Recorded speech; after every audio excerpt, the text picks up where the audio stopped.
Hello guys, मैं mister Dharmendra Kumar Gupta स्वागत करता हूं आपका स्टूडेंट केयर क्लासेस में। तो आज सबसे पहले हम लोग बात करने जाएंगे कि इस मैटर हम लोग बात करने जा रहे हैं कि चैप्टर 2 पर जो केमिस्ट्री का है कि is matter around us pure. ठीक है, तो आज सभी चीजों को हम लोग जानेंगे कि भाई जितने भी हमारी चीजें हमारे इर्द गिर्द जो चीजें हैं जैसे मिट्टी हो गई, शरबतें हो गई, ठीक है, सॉल्यूशंस हो गए, ये सब जितनी भी चीजें हैं वो क्या प्योर है कि इम्प्योर है।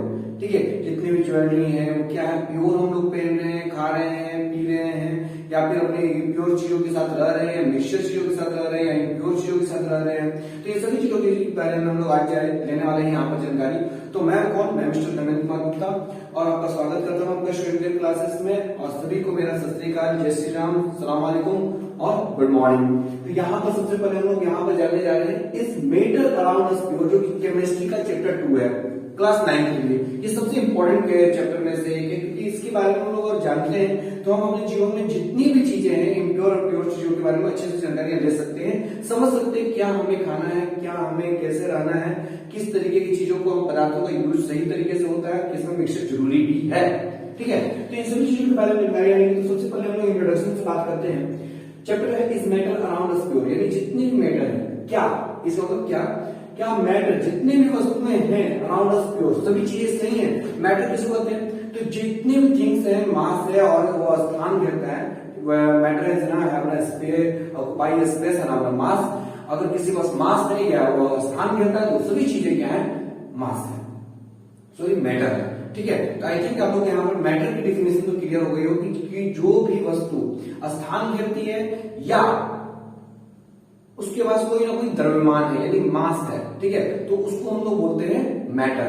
तो आपको बता देना चाहूँ हवा भी एक मैटर है। ठीक है, क्या मैटर नहीं है, सबसे बड़ी इंपॉर्टेंट बात है कि क्या मैटर नहीं है। तो आप लोग को अगर मैटर चैप्टर पढ़ना है तो मेरी एक जो है कि पिछली वीडियो है, ठीक है, तो उस मैटर चैप्टर का बनाया हूं मैंने केमिस्ट्री फर्स्ट का, तो आप जरूर देखिएगा। ठीक है, उसमें आप लोगों को सभी चीजें जानकारी मिलेगी, किसको हम लोग मैटर बोलेंगे, किसको मैटर नहीं बोलेंगे। तो आइए हम जानते हैं इसके बारे में। सबसे पहले मैंने लिखा है matter around us is of 2 types, यानी कि बात को हम लोग दो प्रकार आते हैं। सबसे पहली बात क्या आती है कि भाई मैटर अगर प्योर है, यहाँ पे प्योर की बात आ जाती है तो वहीं पर हमारे दिमाग में इम्प्योर भी चलने लगता है। तो इस हिसाब से हमारे दो प्रकार के होते हैं मैटर, कौन कौन, प्योर और इम्प्योर। तो सबसे पहला हम लोग यानी कि उसको दो प्रकार में, तो प्योर सब्सटेंस और दूसरा है इम्प्योर यानी मिक्सचर। ठीक है, यानी मिक्सचर जो मिलाए हुए रहते हैं बिना किसी अमाउंट के, ठीक है, तो उसको हम लोग क्या बोलते हैं, इम्प्योर यानी मिक्सचर बोलते हैं। ठीक है, तो हम लोग पास दो होते हैं, प्योर सब्सटेंस और मिक्सचर, क्लियर है, यानी उसको हम लोग इम्प्योर के रूप में लेते हैं मिक्सचर को। तो सबसे पहले हम लोग प्योर के बारे में बात करेंगे कि प्योर कहते हैं किसको, कैसे हम लोग जानेंगे, पूरा डिटेल जानकारी आपको मिलने वाली है। सबसे पहले प्योर सब्सटेंस के बारे में क्या है, मैंने बोला है pure substance is one which is made of only one kind of particle, यानी प्योर सब्सटेंस होता है केवल एक ही प्रकार के एक ही प्रकार के पार्टिकलों से मिलकर बना होता है, गैस से गैस। ठीक है, तो एक ही प्रकार के पार्टिकलों से मिला हुआ होता है, जैसे वो एटम भी हो सकता है और मॉलिक्यूल भी हो सकता है। ठीक है, तो यहाँ पर मैंने बात बताया कि this particle may be atom और मॉलिक्यूल्स, यानी ये पार्टिकल एटम्स के रूप में भी हो सकते हैं, मॉलिक्यूल के रूप में हो सकते हैं, जैसे हाइड्रोजन हो गया, O2 हो गया, सोडियम हो गया। ठीक है, इस तरह से जितने भी चीजें हैं, हाइड्रोजन H2 हो गया, ऑक्सीजन O2, एरोडीन, ठीक है, तो ये सब जितने चीजें हैं, ठीक है, वो क्या है, प्योर सब्सटेंस है। क्या है, प्योर सब्सटेंस है। दूसरी बात कि यहाँ पर हम लोग यहाँ पर सबसे बड़े पॉइंट जो हम लोग लिखा है वो ध्यान से समझिएगा कि pure substance is homogeneous through out its mass, यानी प्योर सब्सटेंस होते हैं वो पानियों में पूरी तरीके से क्या हो जाता है, घुल जाते हैं। होमोजेनस का मतलब ये होता है कि घुलनशील, यानी पूरी तरीके से घुल जाते हैं। घुलने के बाद हम लोग को किसी भी तरह से उसके अवशिष्ट चीजों का पता नहीं चल पा रहा है, यानी कि क्या इसमें हम लोग घुलाया है उसका पता नहीं चलता है। उसमें हम लोग यानी कि पूरी तरीके से वो घुल जाता है और अपने अस्तित्व को खो देता है। ठीक है, तो इसको हम लोग बोलते हैं होमोजेनस मिक्सचर। ठीक है, तो होमोजेनस मिक्सचर में जो पूरी तरीके से घुल जाता है, ठीक है, उसको हम लोग बोलते हैं प्योर सब्सटेंस। बात समझिएगा, जैसे अगर मैं आप लोग बोलेगा सर कि सभी चीजें तो घुल ही जाती है, तो मैं आप लोग को बात बताना चाहता हूँ, जैसे अगर हम लोग मिट्टी में बालू मिलाते हैं, मिट्टी में बालू मिलाते हैं तो मिट्टी अलग लगेगी, बालू अलग लगेगा, क्योंकि उसको छूने से आपको पता चलेगा कि इसमें बालू लगा हुआ है, बालू मिला हुआ है। बस नहीं, या एक वाटर ले लीजिए, मिट्टी ले लीजिए और बालू डाल दीजिए, तो मिट्टी की जो वाटर, मिट्टी के साथ जो घुलन होगी वाटर, वो अलग लगेगी और बालू वहां पर अलग लगेगी, क्योंकि वो घुलेगा नहीं, तो वो हो जाएगा मिक्सचर। बस नहीं, और इम्प्योर उसको बोलेंगे हम लोग। तो वही मैं बोलना चाहूँ कि pure substance is homogeneous through out its mass, पूरी तरीके से वो घुलनशील होगा जिस वस्तु में उसको हम लोग घुलाने वाले होंगे, यानी वो जिस वस्तु से घुल सकता है। समझ में आइए। Second, a pure substance can not be separated by fused into other kind of matter by any physical process, यानी किसी भी फिजिकली प्रोसेस के माध्यम से हम उस मैटर को कभी भी अलग नहीं कर सकते, यानी फिजिकली हम लोग अलग नहीं कर सकते। जैसे अगर वाटर है तो हाइड्रोजन को अलग कर दे, ऑक्सीजन को अलग कर दे, फिजिकली पॉसिबल नहीं है। पॉसिबल है? नहीं पॉसिबल है। तो H2O क्या है? एक प्योर सब्सटेंस है। क्या है? प्योर सब्सटेंस है, क्योंकि पूरी तरीके से इसमें हाइड्रोजन और ऑक्सीजन मिले हुए हैं। एक प्रकार के मॉलिक्यूल होने के कारण वाटर भी क्या होता है? प्योर सब्सटेंस है। तो आप कभी अगर कोई क्वेश्चन पूछता है कि why water is pure substance, तो you have to give an answer कि प्योर जो वाटर होता है उसके पास एक प्रकार का मॉलिक्यूल है, one kind of molecules, so that it is a pure substance. ठीक है। अब यहां बोला है कि pure substance has a fixed composition as well as fixed melting point and boiling point. भाई वाटर, जैसे कि हम लोग की अगर बात की जाए तो जितने भी वस्तुएं होती हैं जो प्योर सब्सटेंस होती हैं उसकी रेशियो हमेशा सेम रहती है। यानी कि आप वाटर, अगर हम लोग बात की जाए वाटर की, तो H2O, तो यार 2 है तो 1 है, ये हमेशा फिक्स रहेगा, चाहे कितने बड़े अमाउंट में भी वाटर में क्यों ना ले। तो इसको जब अमाउंट हमारा रेशियो फिक्स रहता है ना, मेल्टिंग, और जिसकी मेल्टिंग पॉइंट भी, यानी कि इसका वाटर का लोगों को मालूम है कि वाटर का भाई मेल्टिंग पॉइंट जो है 100 डिग्री सेल्सियस है, और 100 डिग्री सेल्सियस बॉइलिंग पॉइंट है, और मेल्टिंग पॉइंट कितनी है? 0 डिग्री सेल्सियस। ये बॉइलिंग पॉइंट 100 डिग्री सेल्सियस होगा, बॉइलिंग मेल्टिंग पॉइंट कितना होगी? 0 डिग्री सेल्सियस। यानी फिक्स है कि भाई 0 से अबव होगा तो मेल्ट करना स्टार्ट कर देगा, और 0 से बिलो होगा तो वो फ्रीजिंग करना स्टार्ट कर देगा। बात समझना नहीं है। और 100 से अगर ऊपर जाता है तो भाई वो गैस में कन्वर्ट होना, यानी बॉइलिंग पॉइंट जो है वो 100 डिग्री सेल्सियस है। तो कहीं ना कहीं ये जो चीजें फिक्स हमें बताती हैं कि भाई मैटर जो है वो प्योर है। कभी भी ऐसे बात आ जाएगा कि भाई प्योर सब्सटेंस बात आ जाएगी तो हम लोग कई तरीके से पहचान सकते हैं कि भाई पूरी तरीके से होमोजेनियस होना चाहिए, यानी पूरी तरीके से घुल जाना चाहिए, छूने पर पता ना चले कि भाई इसमें और कुछ भी मिलाया गया हो। ठीक है। दूसरी बात कि उसकी बॉइलिंग पॉइंट भी बहुत ही एकदम फिक्स होनी चाहिए, यानी कि सेम पॉइंट पर वो क्या करना चाहिए? बॉइल करने लगना चाहिए। ठीक है।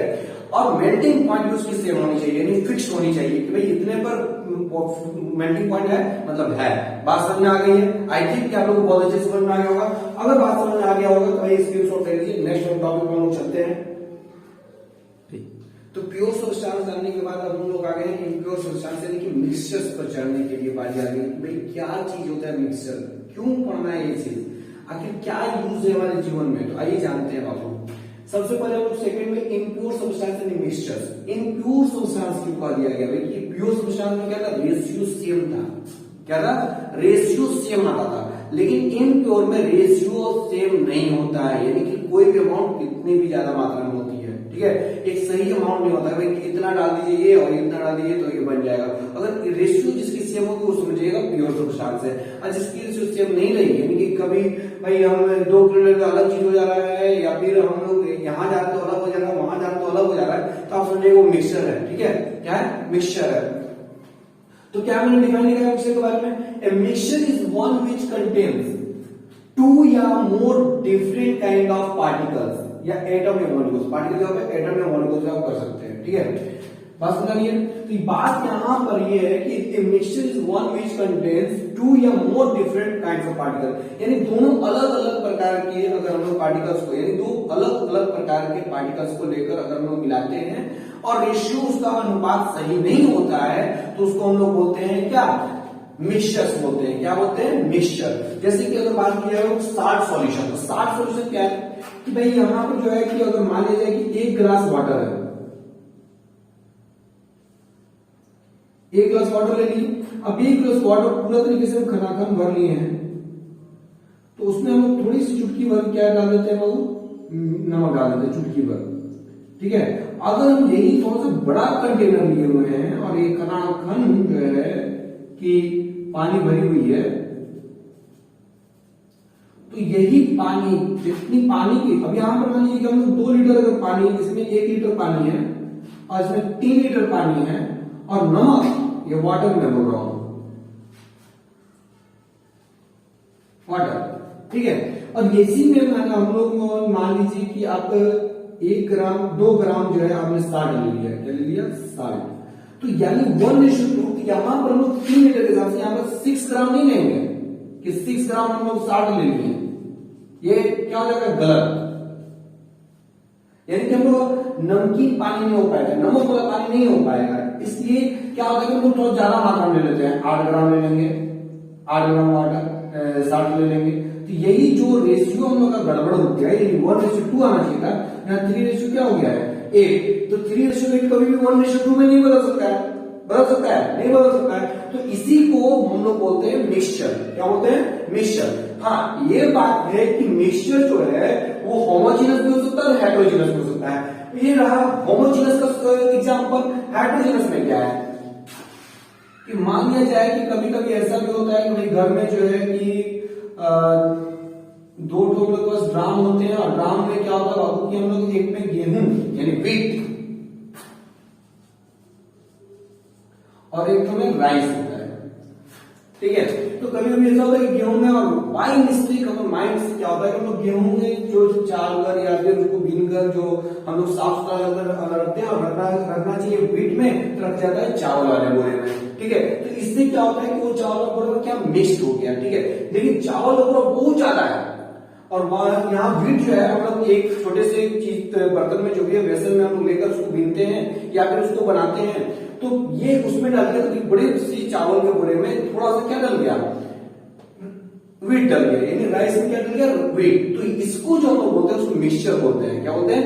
मिक्सचर। बात समझ रही है? जैसे एग्जाम्पल में एक और मैं बताना चाहता हूँ कि भाई आप लोग ज्वेलरी तो जरूर बनवाते होंगे भाई, चाहे पुरुष हो चाहे लेडीज हो, ज्वेलरी जरूर बनती है, चाहे कान में हो, हाथ में हो, सिकड़ी हो, अंगूठी हो, ये सब लोग ज्वेलरी बनाते हैं। तो कहीं कहीं 24 कैरेट का जो आता है वो प्योर गोल्ड आता है। क्या आता है? Pure gold. लेकिन इसमें क्या करते हैं कुछ लोग, इसमें जो है कि कॉपर कुछ ग्राम मिला देते हैं। तो कुछ ग्राम कॉपर मिलाने के कारण कहीं बहुत अच्छे व्यक्ति हैं, बहुत अच्छे लोग हैं, तो कुछ कम कॉपर मिलाएंगे, इसके कारण बहुत अच्छा 22 कैरेट का सोना मिल जाता है।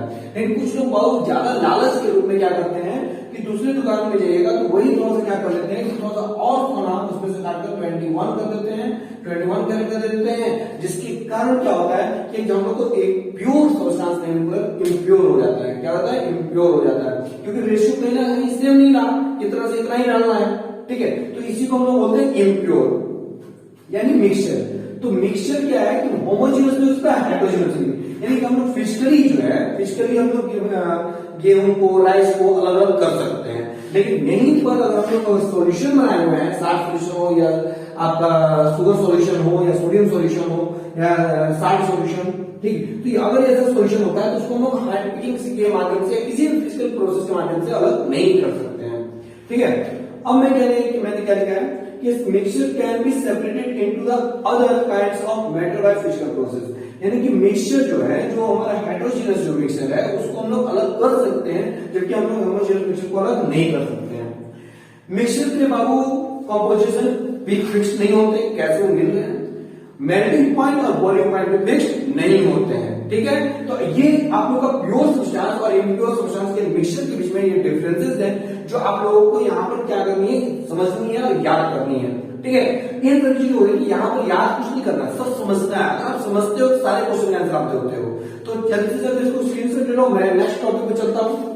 तो गाइस हम लोग यहाँ पर प्योर इम्प्योर सब्सटेंस यानी मिक्सचर को समझने के बाद आज अब लोग जो जानने जा रहे हैं वो सब्सटेंस, प्योर सब्सटेंस और मिक्सचर कितने पार्ट्स में बटे हैं उनके बारे में जानने जा रहे हैं। लेकिन उससे पहले कुछ इंपॉर्टेंट टॉपिक्स की बात करने जाते हैं कि कौन डिफाइन कुछ है कि व्हाट इज मेलेबिलिटी क्या होता है, डक्टिलिटी क्या होता है, या व्हाट इज ब्रिटनेस क्या होता है। तो बात समझिएगा आप लोग कि what is a malleability, what is a ductility, what is a brittleness के बारे में हम लोग जानने जा रहे हैं। कुछ इंपॉर्टेंट टॉपिक्स है जिसके बारे में जो है बहुत इंपॉर्टेंट है, जो आगे में बहुत काम आने वाली है।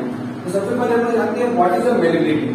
तो मेलेबिलिटी के बारे में क्या मैंने लिखा है मैंने क्या, the property which allow the metals to be hammered और beaten into thin sheet without breaking is called malleability. यानी किसी मेटल का गुण, यानी मेटल का वो गुण जिसके कारण मेटल को बार बार हथौड़ी से मारने के बावजूद भी वो बिना टूटे एक पतले चदरे के रूप में बन जाए। क्या बन जाए? पतले चदरे के रूप में बन जाए। जैसे आप लोगों ने कॉपर, गोल्ड, सिल्वर ये सब को देखा होगा। उन लोगों को जितना भी फिटिंग की जाती है, जितनी भी मारी जाती है, वो जितना ही उसको मारा जाता है वो पतले चदरे के रूप में बदलता जाता है, लेकिन टूटता नहीं है। क्या नहीं होता है? टूटता नहीं है। ठीक है, एल्यूमिनियम के पतले को भी देखिएगा कि आप पीटिएगा, एल्यूमिनियम भी बहुत पतला हो जाएगा लेकिन टूटेगा नहीं। ठीक है, तो जिसे पीटने पर वो पतले चदरे के रूप में बन जाए, पतले चदरे के रूप में बन जाए बिना टूटे हुए, तो उसे हम लोग बोलते हैं उस वस्तु की मेलेबिलिटी। उस वस्तु की क्या बोलते हैं हम लोग? मेलेबिलिटी। यानी वो मेटल की मेलेबिलिटी है कि वो उतनी क्षमता है कि वो बिना टूटे हुए एक पतले चदरे के रूप में बदल सकता है। यानी वो गोल सा ऐसा लिए हुए, मान लीजिए ये मेटल है, गोल सा है, इसको हम हथौड़ी से मार रहे हैं। ठीक है, किसी सॉलिड चीज पर रखकर हथौड़ी से मार रहे हैं, तो मारते मारते तो बहुत पतला हो गया है, फिर भी ये टूटा नहीं और पतला चदरे के रूप में फैल गया है, कागज के रूप में, कागज के जैसा फैल चुका है। तो ऐसे को हम लोग क्या बोलते हैं? ऐसे गुण को हम लोग उस मेटल की मेलेबिलिटी बोलते हैं। ये प्रॉपर्टी से याद रखिएगा, ये गुण है, इसकी क्वालिटी है। दूसरा, मेटल की क्वालिटी के बारे में बात की जाए तो व्हाट इज डक्टिलिटी? डक्टिलिटी किसे कहते हैं? तो मैंने यहाँ लिखा है the property which allow the metal to be drawn or stretched into thin wires without breaking is called ductility। यानी कि मेटल का वो एक और गुण जो बिना टूटे हुए, जिसे खींचने पर एक लंबे तार के जैसा है, एकदम पतले वायर जैसा बदलता चला जाए। ठीक है, तो उसे हम लोग बोलते हैं उस वस्तु की, यानी उस मेटल की डक्टिलिटी। यानी कि इसे खींचने पर बिना टूटे हुए लंबे तार जैसा बदलता चल जाए, उसे हम लोग बोलते हैं क्या? डक्टिलिटी बोलते हैं। जैसे आप लोगों ने कॉपर देखा होगा, काफी मोटा कॉपर आपने देखा होगा, किसी भी चीजों वस्तु को, जैसे आप कॉपर का नट बोल्ट देखे होंगे। ठीक है, ग्लास देखे होंगे, उसी ग्लास के नट बोल्ट या ग्लास के थोड़े से पतले को लेकर अगर हम उसको पूरा खींचे, लंबा करें, एक सही टेम्परेचर पर खींचे तो ये काफी लंबा होता जाएगा। जैसे आप वायरों में देखे होंगे, वायर में बहुत पतले पतले जो है कॉपर के तार लगे होते हैं। या फिर ज्वेलरी की दुकान में देखेंगे, ज्वेलरी होती है हमारी, वो बहुत ही पतले धागे के टाइप का एक डिजाइन बनाया हुआ होता है, जो बहुत पतला होता है। हम लोग सोच भी नहीं सकते कि इतना पतला कैसे हो सकता है, लेकिन फिर भी उससे डिजाइन बनाया हुआ होता है हमारी ज्वेलरी पर, सिल्वर से, गोल्ड से। तो ये उस मेटल की क्या हुई? डक्टिलिटी हुई कि बिना टूटे हुए एक लंबे वायर के रूप में क्या हो जाता है? बन जाता है। आई थिंक हम लोग ये समझ में आ रहा होगा। अब हम थोड़ी सी बात करें व्हाट इज ब्रिटनेस। ब्रिटनेस का मतलब होता है भंगुरता। ठीक है, डक्टिलिटी का मतलब तन्यता। ठीक है, डक्टिलिटी का मतलब तन्यता, ब्रिटनेस का मतलब क्या होता है? भंगुरता। इसका मतलब ये है कि किसी वस्तु को हम मारे तो चकनाचूर हो जाए, टूट जाए।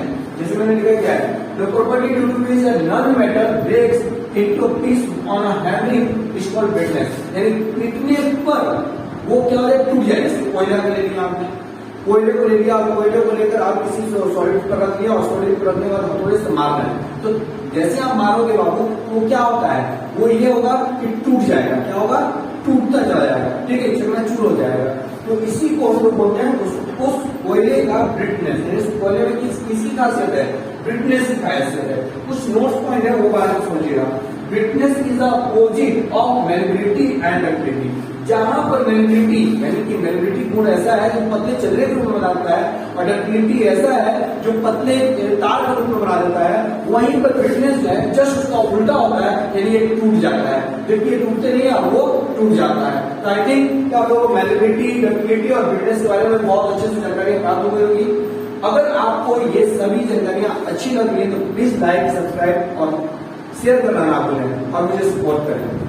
तो हम लोग आ गए हैं कुछ अलग टॉपिक्स पर जिसपे हम लोग बात कर रहे थे। तो मैं शुरू से आपको बता रहा हूँ कि मैटर को मैंने बताया क्या, मैटर का डिफाइन मैंने आपको बताया, मैटर डिफाइन के बारे में बताया, प्योर सब्सटेंस के बारे में और मिक्सचर्स के बारे में बताया। अब यहाँ प्योर सब्सटेंस दो पार्ट में बढ़ जाते हैं, और पार्ट का एलिमेंट्स और कंपाउंड। यानी प्योर सब्सटेंस दो पार्ट में बढ़ जाते हैं, इसमें एलिमेंट्स और कंपाउंड में, और मिक्सचर जो बढ़ जाते हैं वो होमोजीनस हाइड्रोजीनस मिक्सचर में हो जाते हैं। ये दोनों मिक्सचर हैं और ये दोनों क्या है? प्योर सब्सटेंस है। बात समझ आइए, एलिमेंट्स और कंपाउंड प्योर सब्सटेंस होता है और मिक्सचर में है वो होमोजीनस हाइड्रोजीनस मिक्सचर्स होते हैं। तो पहले को डिफाइन करना है प्योर सब्सटेंस। सबसे पहला मैंने टॉपिक लिया है एलिमेंट्स को, यानी कि पहला इसका टाइप से an element can not be split up into two और more similar substances because it is made of only one kind of atoms. यानी कि एलिमेंट उसे कहा जाता है जो केवल और केवल एक ही एटमों से मिलकर बना होता है, एक ही प्रकार के एटमों से मिलकर बना होता है, उसे हम लोग क्या बोलते हैं, एलिमेंट बोलते हैं। और उसको किसी भी कीमत पर दो या दो से अधिक सब्सटेंसों में नहीं बांटा जा सके, ठीक है। यानी एक सिंपल भाषा में एलिमेंट को बोला जाए कि वो एक जो है एक ही प्रकार के एटम से बना होता है, जिसको हम लोग किसी भी कीमत पर एक या एक से अधिक, दो या दो से अधिक एलिमेंटों में नहीं बांट सकते हैं, ठीक है। बात समझ आ गई। इसे हम लोग एलिमेंट कहते हैं। जैसे कॉपर एटम है, अब मान लीजिए कॉपर एटम है तो उसको हम लोग और क्या बांटेंगे, कुछ में नहीं, कॉपर को तोड़ेंगे तो कॉपर ही बनेगा, ठीक। लेकिन अगर हम लोग सोडियम क्लोराइड को ले लें तो सोडियम और क्लोरीन को अलग अलग किया जा सकता है। क्या किया जाता है, सोडियम और क्लोरीन को अलग अलग किया जा सकता है हीट, लाइट और इलेक्ट्रिसिटी के द्वारा, ठीक है। तो कॉपर एटम जो है वो कॉपर एटम से मिलकर बना होता है। आयरन मेटल जो है वो आयरन से मिलकर बना होता है, आयरन के एटम से ही मिलकर बना होता है। आयरन को तोड़े तो क्या बनेगा, आयरन ही मिलकर बनेगा। तो इस तरीके से एलिमेंट जो है वो कभी किसी दो या दो से अधिक में किसी भी सब्सटेंस में नहीं टूट सकता है। क्या नहीं हो सकता है, कभी भी दो या दो से अधिक सब्सटेंस में नहीं टूट सकता है। क्लियर है। अब यहाँ पर बोल रहा है, जैसे मेरे एग्जाम्पल में कॉपर, आयरन, बहुत से ऐसे एलिमेंट्स हैं, बहुत से एलिमेंटों की खोज की गई है। तो हम जानते हैं there are 180 elements known at the present. आज के दिनों में अगर देखी जाए तो 118 एलिमेंट है जिसको आज मौजूद है हमारे एनवायरमेंट में, ठीक है। आउट ऑफ विच जिसमें से 94 एलिमेंट जो है वो प्राकृतिक तौर पर यानी कि बाय द नेचर मिला हुआ है, जो ईश्वर के द्वारा मिला हुआ है। और 24 ऐसे एलिमेंट है बाबू जिसको हमारे साइंटिस्टों ने बनाया है, ठीक, दूसरे मेटरों से लेकर। बात समझ रही है। तो यहाँ पर आप सुनते हैं 94 एलिमेंट्स जो है, 94 एलिमेंट जो है वो बाय नेचर मिलते हैं, और 94 एलिमेंट जो है वो आर्टिफिशियली तरीके से बनाए गए हैं हमारे साइंटिस्टों के द्वारा। एंड टोटल मिलाकर कितने हो जाते हैं, 180। टोटल मिलाकर कितने हो जाते हैं, 180 एलिमेंट्स। तो आई थिंक ये जानकारी आपको बहुत अच्छी लग रही होंगी। तो नेक्स्ट में अगर हम लोग एलिमेंट्स के बारे में कुछ और टॉपिकों में बात कर रहे हैं, देखते रहिए आप लोग। तो हम लोग यहाँ पर एलिमेंट्स के बारे में जान रहे हैं कि एलिमेंट्स जो है हम डिफाइन जानते हैं। तो एलिमेंट्स कैन बी, एलिमेंट्स किस किस फॉर्म में पाया जाता है, किस किस फॉर्म में पाया जाता है। तो एलिमेंट को तीनों फॉर्म में पाया जाता है, सॉलिड, लिक्विड और गैसेस, तीनों फॉर्म में पाया जाता है। सॉलिड, लिक्विड और गैसेस तीनों फॉर्म में पाया जाता है। तो एग्जाम्पल में लीजिए कि सॉलिड में कौन कौन है, तो सोडियम, कार्बन और भी बहुत से एलिमेंट्स हैं जो सोडियम में, जो कि क्या है, सॉलिड है। हम जानेंगे कितने कितने एलिमेंट्स कौन कौन फॉर्म में है, ठीक है।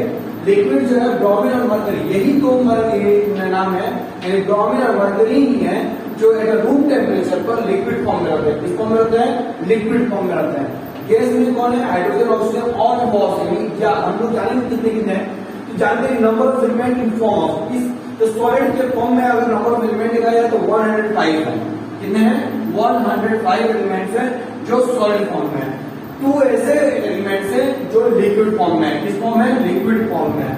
गैस यानी 11 एलिमेंट ऐसे हैं जो रूम टेम्परेचर पर है बाबू, जो गैसेस फॉर्म में है। 11 एलिमेंट्स हैं। तो ये बहुत इंपॉर्टेंट जो है कि आप लोगों का नॉलेज है, ठीक है, जो आप लोगों को डिफरेंट करेगी कि 105 एलिमेंट जो है सॉलिड है, 2 एलिमेंट जो है वो लिक्विड फॉर्म में, और गैस जो है वो 11 एलिमेंट्स हैं। तो भाई कौन यहाँ लिक्विड में याद रखिएगा, ब्रोमीन एंड मरकरी, है ना, at the room temperature, at the room temperature. Gas 11 elements. अब यहाँ पर देखना देखिए कि हमारे मानव बॉडी में भी क्या एलिमेंट्स होते हैं, हमारे मानव बॉडी में भी क्या एलिमेंट्स होते हैं। तो यस, हमारे मानव बॉडी में भी एलिमेंट्स होते हैं, यानी हमारी जो बॉडी बनी हुई है एलिमेंटों से मिलकर बनी हुई है, कई एलिमेंट्स मिलकर बने हुए हैं। तो देखिएगा तो कौन कौन से एलिमेंट लगे हुए हैं।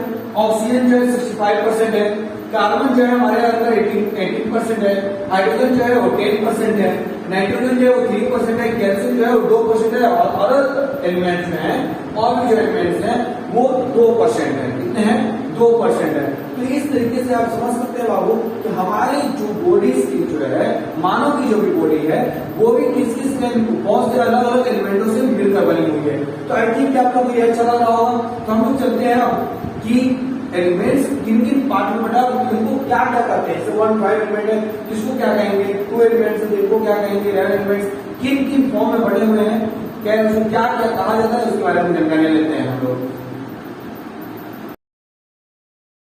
तो हम लोग यहाँ पर अब आ चुके हैं इस बेसिस में कि एलिमेंट को कैसे कैसे बांटा गया है, किन किन चीजों में बांटा गया है। तो on the basis of their property, इनके प्रॉपर्टीज के आधार पर एलिमेंट्स को, जितने भी एलिमेंट्स है 118 एलिमेंट्स को हम लोगों ने 3 भागों में, 3 ग्रुपों में बांटा है।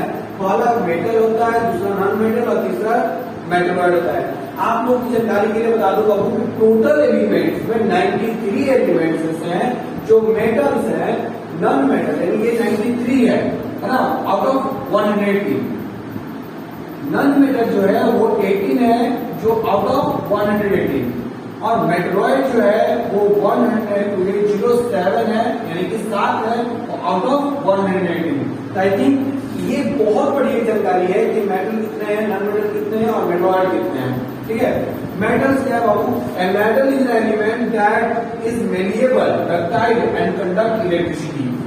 मेटल जो होता है एक एलिमेंट होता है बाबू, ठीक है, जिसके पास एक वास्तविक जो गुण, क्वालिटी के टाइप पर डिफाइन किया गया है, क्वालिटी गुण के आधार पर डिफाइन किया गया है कि मेटल जो होता है वो मेलिएबल भी होता है। मेलिएबल आपको बताया गया है, जो आसानी से पीटने पर वो पतले चंद्रे के रूप में आ जाए, है ना।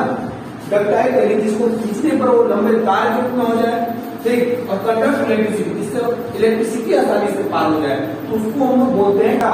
मेटल बोलते हैं। जैसे आयरन हो गया, कॉपर हो गया, जिंक हो गया, सिल्वर हो गया, गोल्ड हो गया, और भी जितने भी हैं वो सभी क्या है? मेटल्स हैं। ठीक है, जो इनके रूल को फॉलो करते हैं, वो मेलिएबल होना चाहिए, डक्टाइल होना चाहिए और इलेक्ट्रिसिटी को कंडक्ट करना चाहिए। एक केस है ऐसा, all the metal are solid, सारे मेटल सॉलिड में है। केवल एक ऐसा केस है जो मरकरी का केस है, मरकरी का केस है जो कि लिक्विड फॉर्म में है। किस फॉर्म में है? लिक्विड फॉर्म में है। मरकरी एक मेटल है जो रूम टेम्परेचर पर लिक्विड फॉर्म में पाया जाता है। तो आप लोग को ये सब चीजें बहुत अच्छी लगती होंगी, स्पेशल चीजें आप लोगों को बताई जाएंगी। तो प्लीज इसे अभी तक नहीं शेयर किया होंगे या सब्सक्राइब नहीं किया होंगे मेरे चैनल को, तो प्लीज अभी तक आप लोग शेयर कर लीजिए, सब्सक्राइब कर लीजिए और लाइक जरूर कर लीजिएगा। तो हम लोग और भी चलते हैं इसकी प्रॉपर्टीज के बारे में, मेटल के प्रॉपर्टीज के बारे में पढ़ने जा रहे हैं हम लोग।